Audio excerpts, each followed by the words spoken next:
Good afternoon and welcome to NASA's Kennedy Space Center. We're here live in Florida as we just watched the crew of NASA's SpaceX Crew-8 mission arrive. The crew, you could not have picked a more beautiful day to arrive, so welcome. This is going to be their last stop before they head off into their spacecraft and launch to the International Space Station in the early morning hours of March 1st. We're really excited to talk to the crew soon, but first I want to introduce Jennifer Coons, Associate Director for NASA's Kennedy Space Center. Thank you, and good afternoon. It is another beautiful Florida day, and we are excited to welcome our 4 crew members to America's spaceport. This week's launch is NASA's 8th operational mission to the International Space Station under the Commercial Crew Program, and the first operational crewed mission from Kennedy this year. Even though we have a robust manifest here at the spaceport, these missions are never routine to us.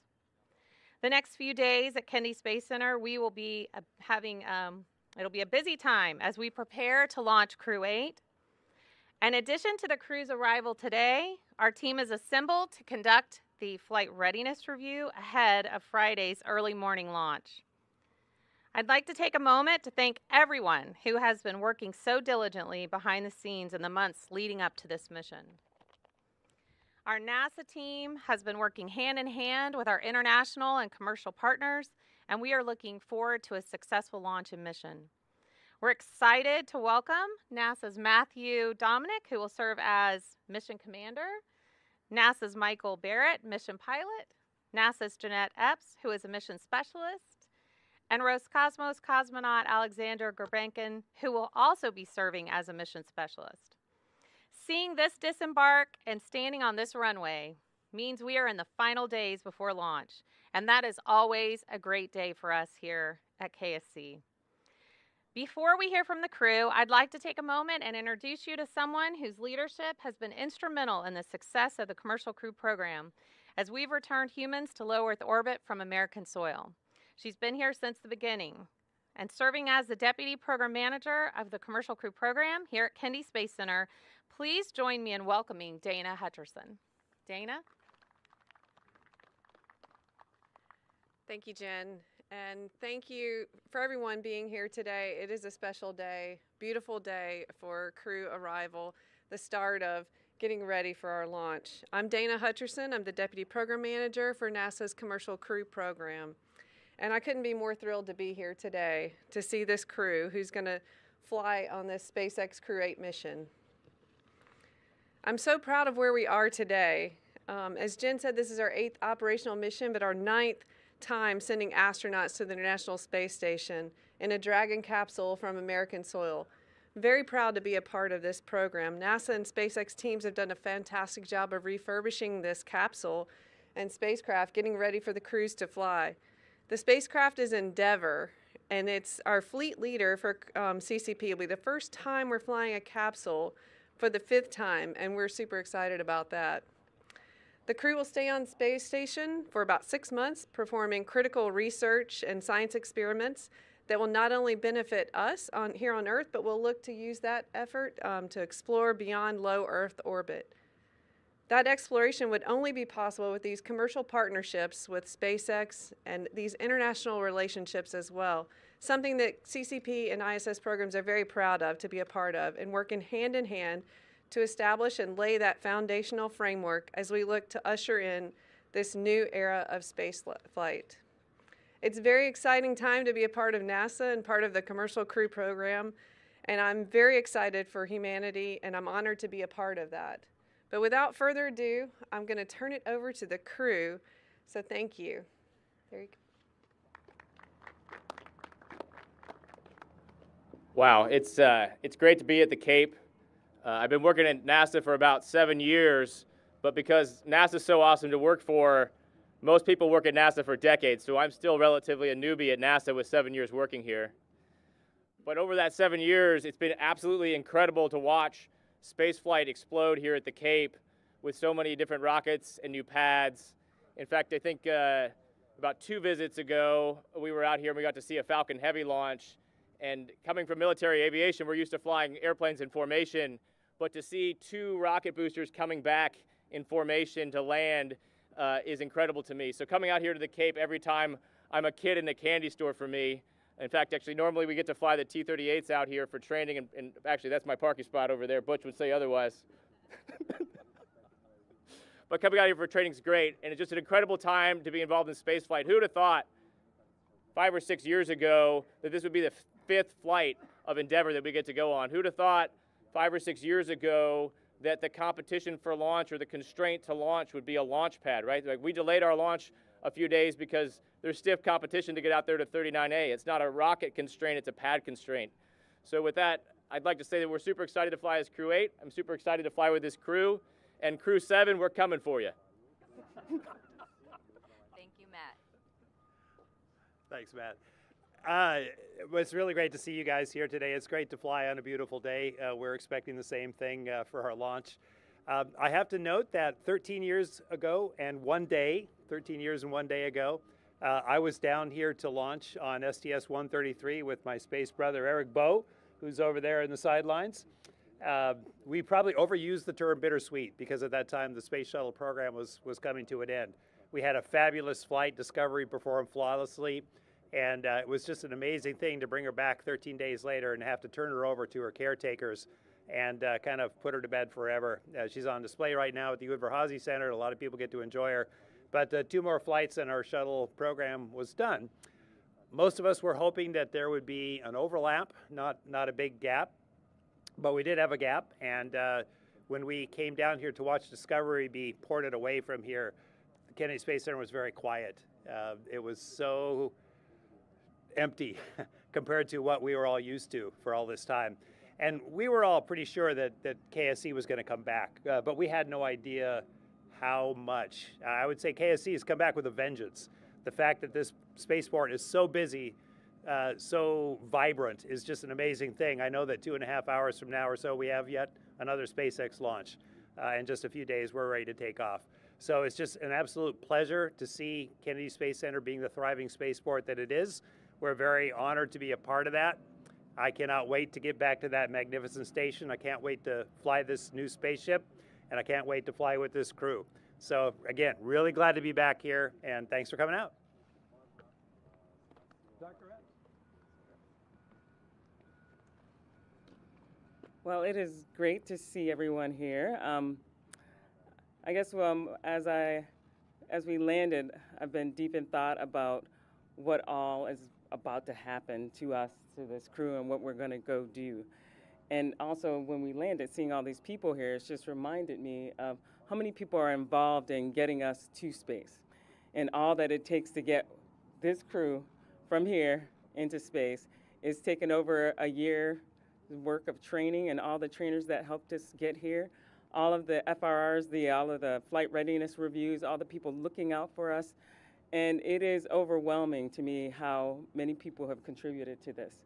So I just want to thank everyone who's been involved, Jennifer and Dana and everyone who has helped propel us to space on Friday. So I'm very grateful for this flight. I've trained for Soyuz, I've trained for Boeing, I've trained for a lot of vehicles, but I am honored to fly with this crew on the Dragon Endeavour. So thank you for coming. Thanks again, and thanks everyone who's been involved in getting us to space.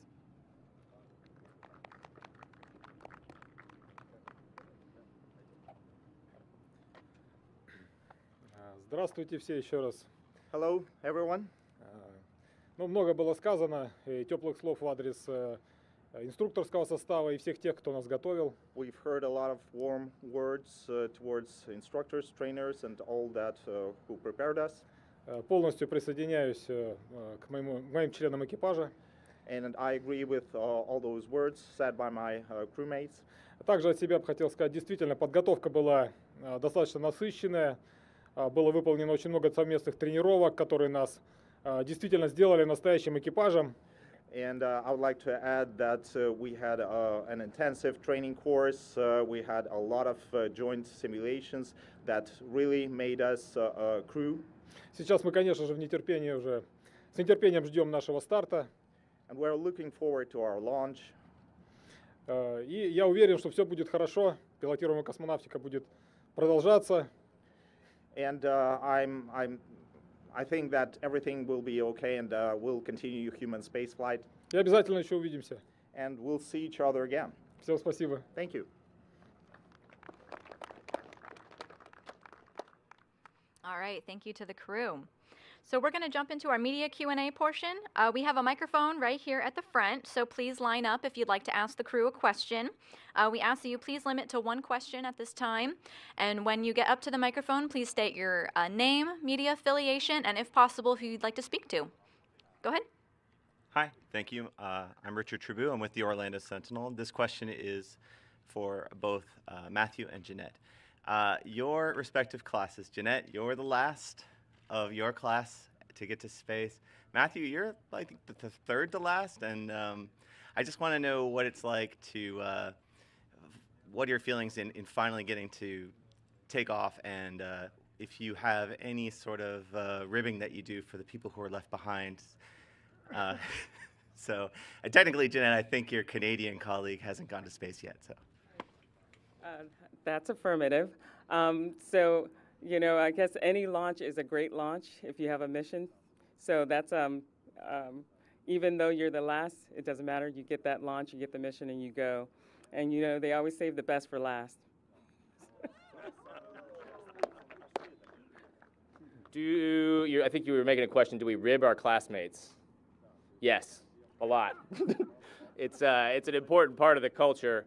That stuff doesn't matter as much. Like, our job here in the astronaut office is just as important as we do in the ground job. You go to space, you get experience doing that, and you can bring that back and give back to the office in many ways. So I'm just as excited to fly as I am to come back and do my ground job and contribute to the office and move human spaceflight forward.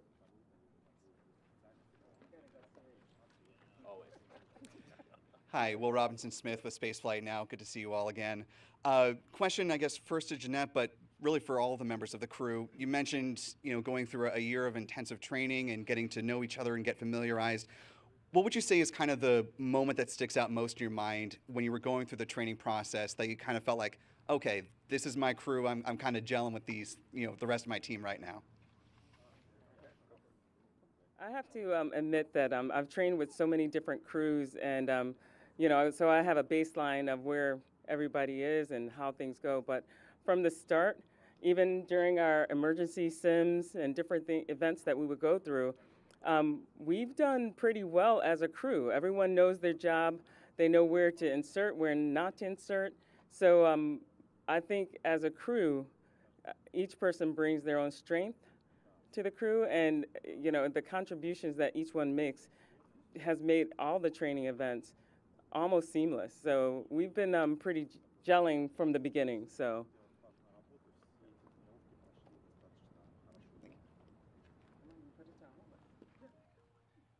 Hi there, I'm Greg Diesel-Walk with Earth Sky. My question is for Dr. Barratt.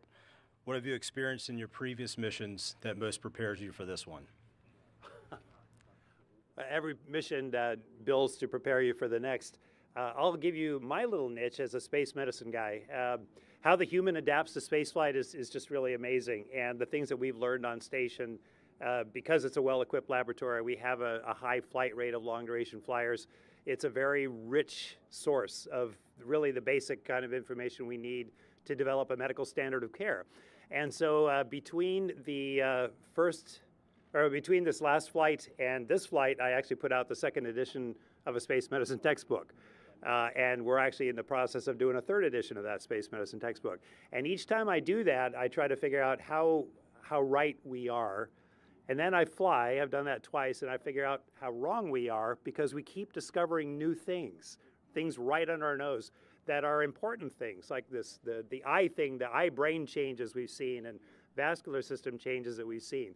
So I'd like to say, if I'm prepared at all, it's to be an observer, and I'm prepared to discover something new, again, that we just didn't see was hiding in plain sight in front of us. So it's still, even though it's just a big laboratory in low Earth orbit, it's a place of discovery. So I think I'm prepared to discover something new. Good question. Thank you so much. Hi, thanks again for taking a second question for me. This one is for Jeanette, but for the rest of you, I'm a little curious about When you're on station, do you get to climb into the other spaceships that dock? I know you get to climb in the one that you're in, but you've got potentially Starliner. You might even get a Dream Chaser and then the Soyuz. And Jeanette, since you trained in all three, wouldn't they just let you in anyway? I would hope so, but I think someone else should take this one. Because you've seen Well, what happened. there's no guards posted at the gates, all right? So there's reasons why everybody should have familiarity with the stack, and I expect that will absolutely be true. And somebody asked, how did we gel as a crew?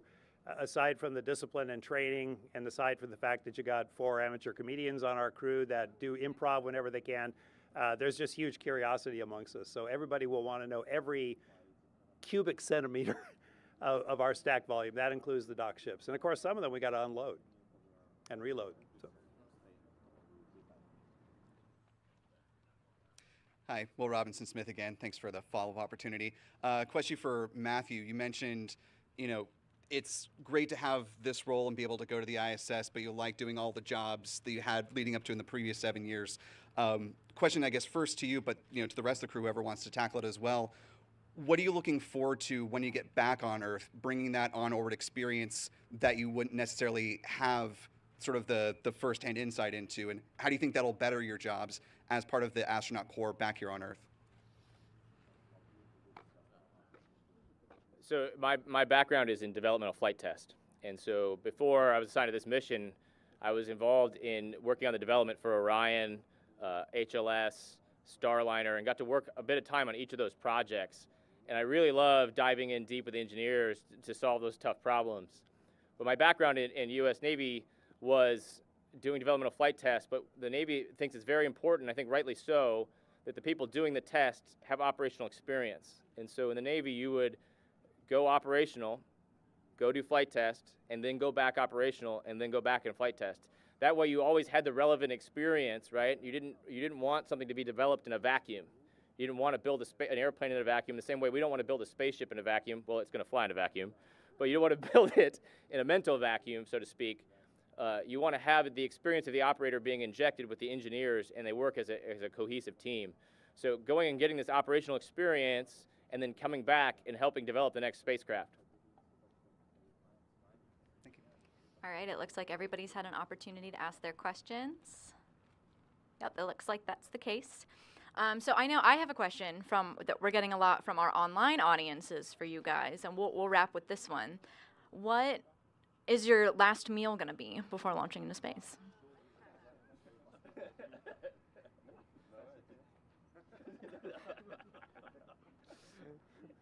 Я думаю, что каждый заказал что-то особенное для конкретного человека. I think everybody ordered something special for that particular crew member. Да, я решил все-таки больше, так скажем, традиционное меню заказать. Это будет обязательно суп. I decided to go with a traditional meal. I will have a soup, Овощи зеленые some green vegetables, и мясо второе с гарниром.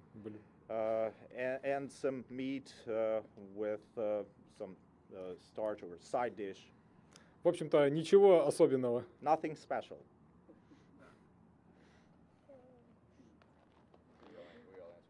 Yeah, we all answer. Okay. Sometimes when people ask that question, they think it's because we get up there and we just crave and miss foods. You don't. For 6 months, you're going to eat food that seems very appropriate to this magical place you're in. And so now that I've done this a couple of times, I'm kind of like Sasha. I'm just ordering food that I like. So I'm going to have grilled salmon and some grilled vegetables to go along with it. But frankly, I can't wait to get up to the galley table and have some shrimp cocktail and some Russian tvorog. So. Somebody made a comment earlier about ribbing each other. That's a good part of crew cohesion. We've had a pretty long-running joke. We love working with Sasha. He's awesome. He's very consistent. Every time we'd be on travel, for example, out to Los Angeles to go to SpaceX, hey, where are we going to dinner tonight? His answer was always, it must have beef. It needs beef. So it became very consistent. So we love he's very consistent. We knew what he would pick for his last meal. And so for me, we get to eat a lot of cool meals in space. We've had a lot of cool meals on the ground. It's more about the people you're with. But for me, I just said whatever Mike's having because I trust his culinary choice.